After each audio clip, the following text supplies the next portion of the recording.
Jaguar XJS buyer's guide finally receiving the respect it always deserved. The Jaguar XJS makes an excellent Grand Tourer, with presence and performance in equal measure.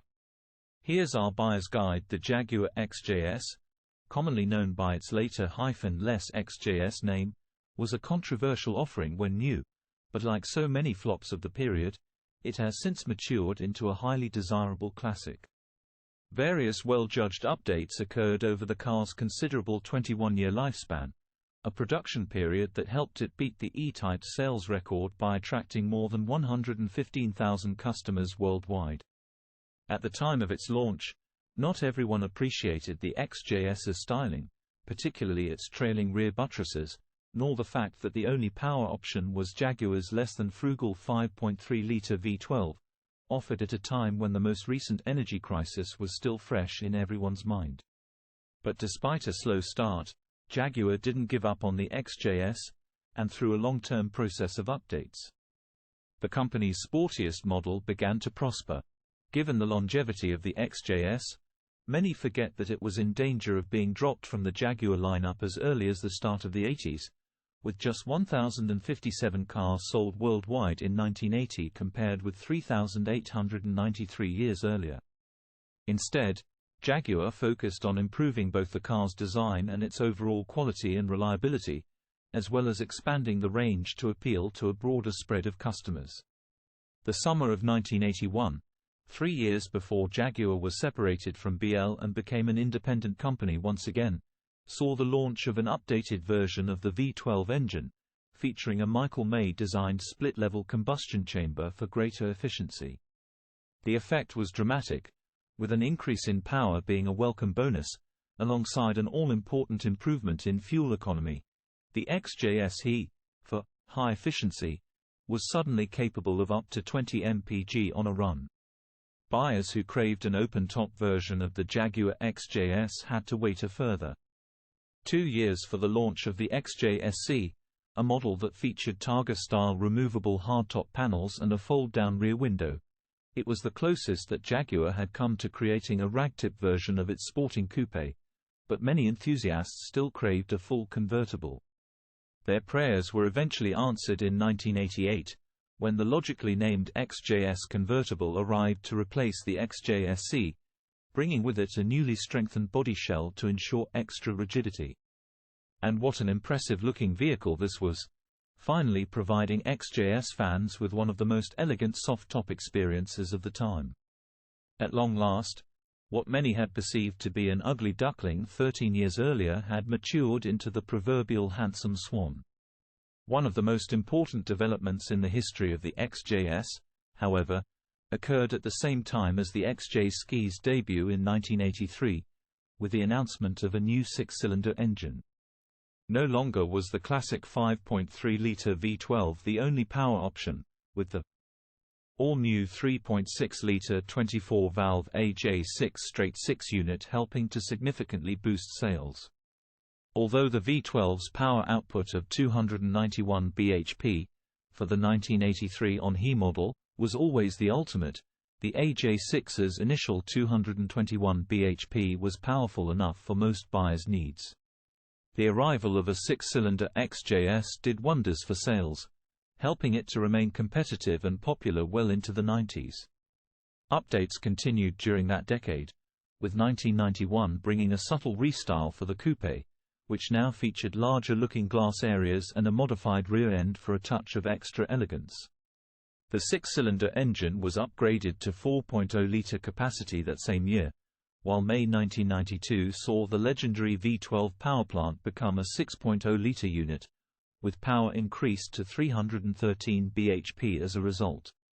But with the new XK8 waiting in the wings, the final XJS rolled off the line in 1996, bringing to an end one of Jaguar's most successful sporting sagas. Bodywork. One of the XJS's biggest enemies nowadays is rust, making it essential that you carry out thorough checks before purchase. Underneath the car, start your inspection with the jacking points, as rot here can result in holes and general weakening of the area. Push firmly around the jacking points for signs of weakness, and be suspicious of any uneven surfaces or fresh underseal. The XJS's floor pans are also prone to rot, particularly around the coupe model's seatbelt mounting reinforcement, where a strengthening plate on the outside allows water to get trapped. This then rots the floor, creating major problems. When it comes to outer panels, the bottom of each front wing, where it meets the sill, is particularly vulnerable to corrosion. Check that the bottom of the wing is flush with the sill. If it isn't, then assume that a less than perfect repair has been carried out. The wings also need checking around their headlights and wheel arches, as well as along their top edges. New wings are available, at around £485 per side, but it's worth considering. If you want to take on a project car, rust around the rear wheel arches is common, plus the front lower edge of each rear wing, where it joins the sill. If there isn't an obvious seam here, then the area has been poorly repaired and filled over. Check each sill, as these can rust through. Examine the sill closing plates from under the wheel arches, and look for any signs that cover sills are hiding rusty originals. You should also check each door for signs of rust or repairs, as corrosion to both skin and frame isn't unusual. A new door skin will cost you around £180. Even the galvanized post-facelift, 1991 on, XJS isn't immune to rust. One of the most common areas is around the windscreen scuttle, which is tricky and expensive to repair properly. On post-1993 cars in particular, rust is often an issue forward edge of the roof, where it meets the stainless steel fastener. Jaguar XJS Buyer's Guide engine and transmission. Many buyers might balk at the thought of running and maintaining a V12. Jaguar's classic powerplant is an inherently reliable unit, as long as its owner is fastidious when it comes to maintenance. Its coolant must be replaced every 2 years, using good quality antifreeze, for example, as the radiator tends to silt up quickly. If the coolant in the XJS you're thinking of buying looks brown rather than clean and green, then find another car. The V12 is famously smooth, with only the rattle of a loose timing chain, a common feature on higher mileage cars in particular, to spoil the serenity. When buying any XJS, the lack of a service history or proof of maintenance should set alarm bells ringing. Similarly, if the engine you're listening seems noisy, walk away. The straight 6 AJ6 engine is a reliable unit, with marque specialist KWE cars reckoning on mileages of up to 150,000 before things start to get expensive, although this will depend on good maintenance. Head gaskets can fail after just 50,000 miles or so make sure you carry out all the usual checks for coolant in the engine oil and vice versa. Check that the oil pressure is around 40 to 50 psi once the engine is at normal operating temperature, and listen out for timing chain rattles, as the AJ6 and 4.0-liter AJ16 unit is prone to this on higher mileage cars, which might involve replacing both the timing chain and tensioner. Most XJS V12s come with the smooth GM400 3-speed auto unit from the late 70s onwards. This was replaced by a 4-speed version of the same box in 1993. However, the AJ6 engined models started off with a Getrag 265 5-speed manual transmission, joined in 1987 by an optional ZF4 HP22 4-speed automatic. Whichever automatic gearbox is fitted, check for smooth, quick changes up and down the gears and non-hesitant kickdown. If there's any knocking from underneath, this is usually a problem with gearbox mounts, allowing the box itself to move. On manual cars, check for any crunching of the gears, particularly on first and second. And make sure there's no clutch slip. 1996 Jaguar XJS 4.0 Auto Celebration Suspension. Steering and brakes. Look for steering leaks and listen for any untoward noises when turning from lock to lock. On the braking front, the all-disc standard setup is relatively uncomplicated and has no inherent faults. Check, however, that the discs and pads aren't at the end of their life, and ask when the brake fluid was last changed. The XJS's twin wishbone front suspension has top inner bushes that tend to wear out every 50,000 miles or so, allowing the wishbones to move around, which affects the tracking and causes uneven tire wear. The rear suspension is contained in a subframe that also holds the differential. If possible, try levering down on the subframe mounts, with the body supported, to check for perishing, while rocking each wheel side to side to check the health of the hub bearings. Jaguar XJS Buyer's Guide Interior and Electrics. Any XJS was a well-equipped car for its time, which means plenty of potential for things going wrong.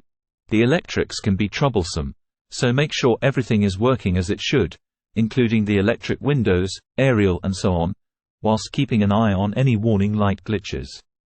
Make sure the gauges are all functioning, and on convertible cars check that the hood mechanism is working correctly. The well-trimmed interior tends to last well, but you should still check the leather upholstery for signs of wear and damage, particularly the side bolsters of the front seats. Also inspect the carpets for signs of dampness, which might be caused by a leaking screen or rot around the scuttle. The wood veneer used on the dashboard, center console and door cappings can suffer from cracked or even flaking lacquer on neglected cars, so check this carefully as a professional repair will be pricey. If you're buying a convertible, or the rarer XJS, check the condition of the hood itself, looking for any wear and splits in the fabric. Jaguar XJS. Our verdict for a car that started out in life as a disappointment to many, the XJS went on to achieve the almost impossible. Here was a car that frustrated those who were looking for a new E-Type upon its launch in 1975, thanks to its hardtop-only spec and controversial styling, but by the early 80s, the XJS finally began to fulfill its potential via roofless options and an extra engine choice, opening up a whole new audience as a result. The fact that the final XJS was produced 21 years after the original was in itself a major feat.